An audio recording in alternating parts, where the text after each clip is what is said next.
Good morning, world. Hey, what's going on, everybody? It's your boy FRE $H Fresh at the Flyboy Way. That's THEFLYBOYWAY.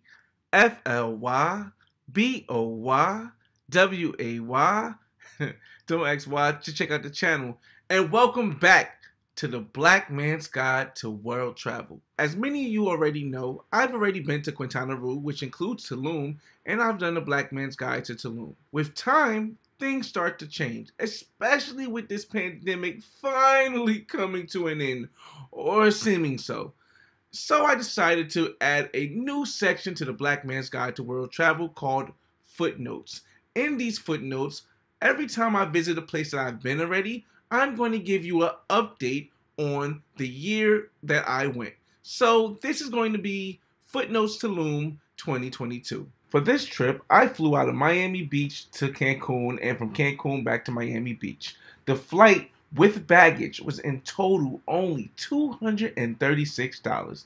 And I didn't have to take a COVID test to get in, but I knew I had to take one to get back.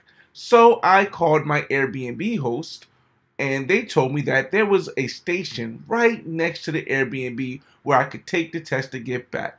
Now, because you need to test to get back in the States, I'm going to tell you about the testing first. The test was only 35 United States dollars, and the results were given to you in 15 minutes. All you really need is an antigen test, and the antigen test is the rapid test that comes back, and it is good not for 24 hours, but for an entire day. So for example, if I take the test on the 19th at 9 o'clock in the morning, it is good for any flight on the 19th or the 20th, no matter what time I leave.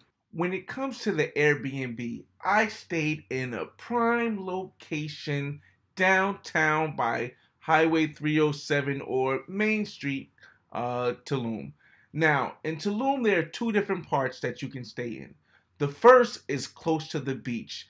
This is where it's more the high-end hotels or Airbnbs and restaurants. And then there is the downtown area where I stayed, where there is more reasonably priced Airbnbs and the club scene. Now, it just depends on what vibe, but I really preferred staying where I stayed.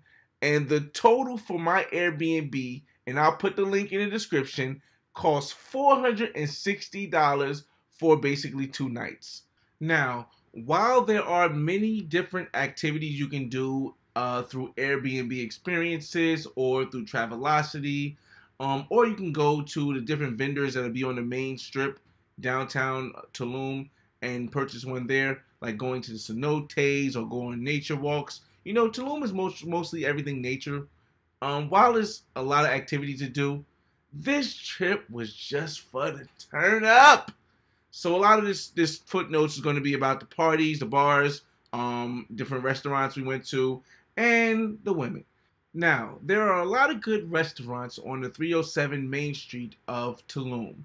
However, of course, they're going to be a little bit more gringo priced, but they're pretty much going to have some good food. Like one place we went was El Mariachi Loco, and El Mariachi Loco is mainly like the center part. It's a big restaurant, big hut. They have sports venues. A lot of tourists go there. Some locals go there, but it's a very good place to eat. The food is delicious, and you know, for us coming from the States, it's not going to be as pricey. But if you're looking for something more economical, something maybe more local tasting, if you just walk 2 or 3 blocks up, you'll see different places like Asado, or if you walk 2-3 blocks down, you'll see different restaurants where the food is pretty much inexpensive and it is delicious. So you have an option depending on how you really want to get the vibe.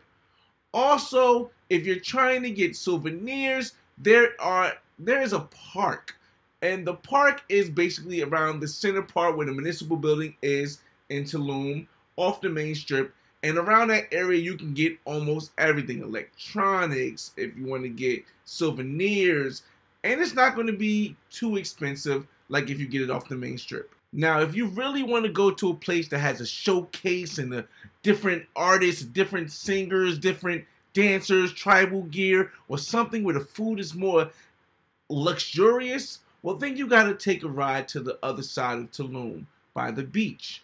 Now, here's the thing about this ride. The traffic is going to be heavy. It literally is only 10 miles away, but it will take you about 20 to 30 minutes to get over here. And here's the thing, and I should have mentioned this earlier, but Uber does not work in Tulum. I repeat, Uber does not work in Tulum. So you will have to take a taxi. And I'm going to tell you the price that taxis are going to try to charge and what price they'll take the least of. Now, from my experience, taxis from the center downtown part of Tulum to the beach area will try to charge you a minimum of 400 Mexican pesos.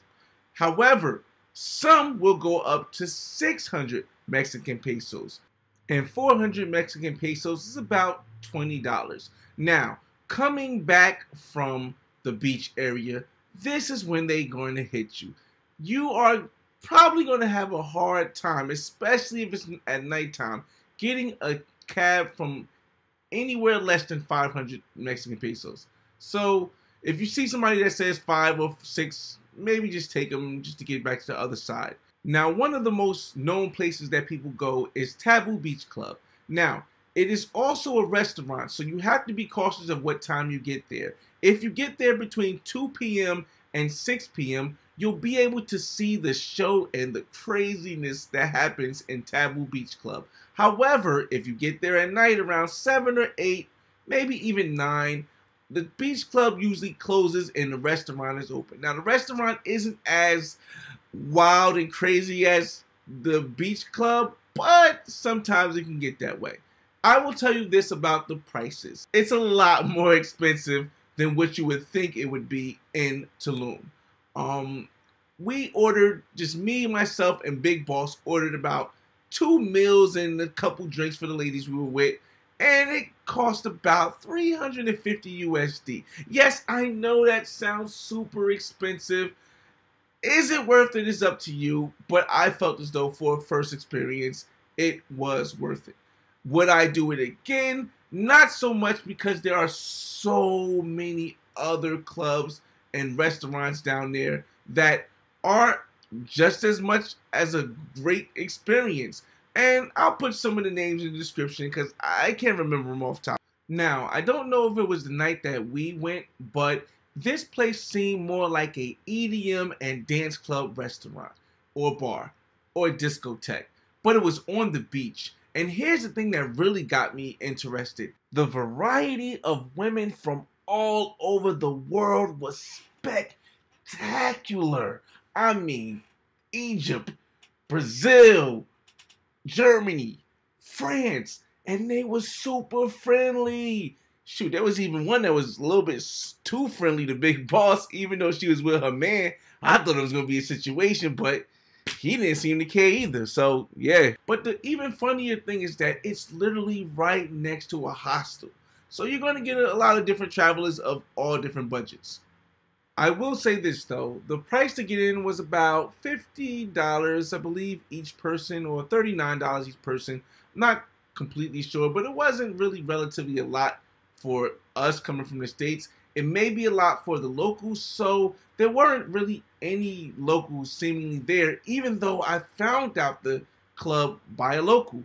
Now, the next bar I want to talk about is basically a set of 3 bars close to each other. But the main one that's going to be rocking is called Caribe Swing. Now, this is not only a bar, but it also is a pizza and fries restaurant, or pizza and burgers restaurant. So it's pretty cool, and you can get some, grab a little snack, get some food, and I mean, there is so many women there. The next bar next to it, I'm not sure the name, but it also is kind of cool too. But Caribe Swing, boy oh boy, did we have some fun there. Now, when it comes to the drinks are reasonably priced. I brought shots for everyone. It was 6 of us, and the shots cost about 700 Mexican pesos. But I definitely think, you know, you got to watch your bill. I'll just say you got to watch your bill on that one. Now, next to these three clubs, if you walk one block down, there's another rooftop bar where I don't really know the name for it, but this main street has at least 10 different bars or restaurants you can go in and have a amazing time, and everything is free entry, and it's pretty much reasonably priced. As of February 2022, there seems to be some kind of 3 p.m. curfew, and a lot of the bars completely close at around 3 o'clock. Some of them stay open but close the front door and let people in the back door, but that's a maybe. However, there are 2 after-hour spots that we went to, and both of them were crazy. One of them was like about 3 blocks from Carib Swing, and I think it was called La Terraza or something like that. I'll put it in the background so you guys can see.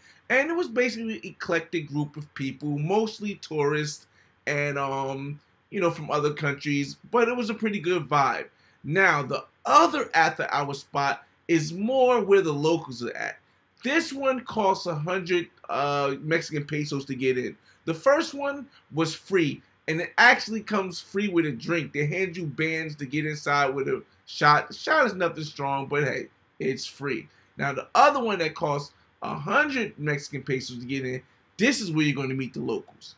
And this is the part where I'm going to have to start breaking down about the women, because I have to give you a vibe as a guy to what it's like connecting with women in Tulum. Okay, so we're going to start with the non-pros.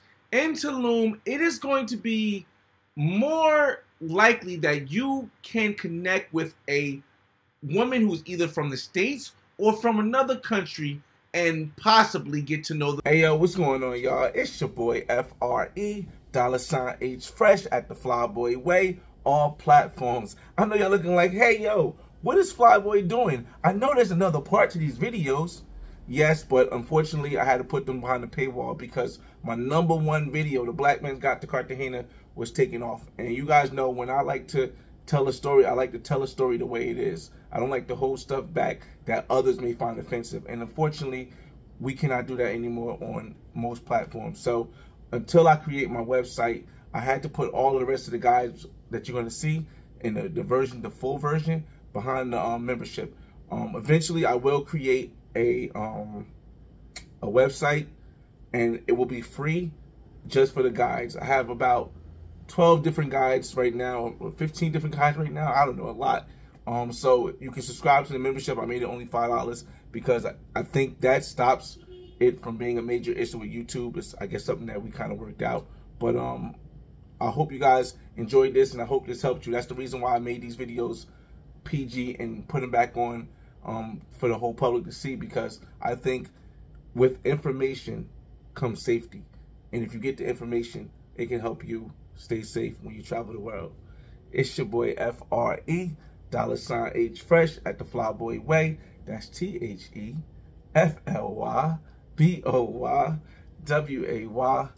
Don't ask why. Just check out the channel, and I'll see you on the next video. Peace.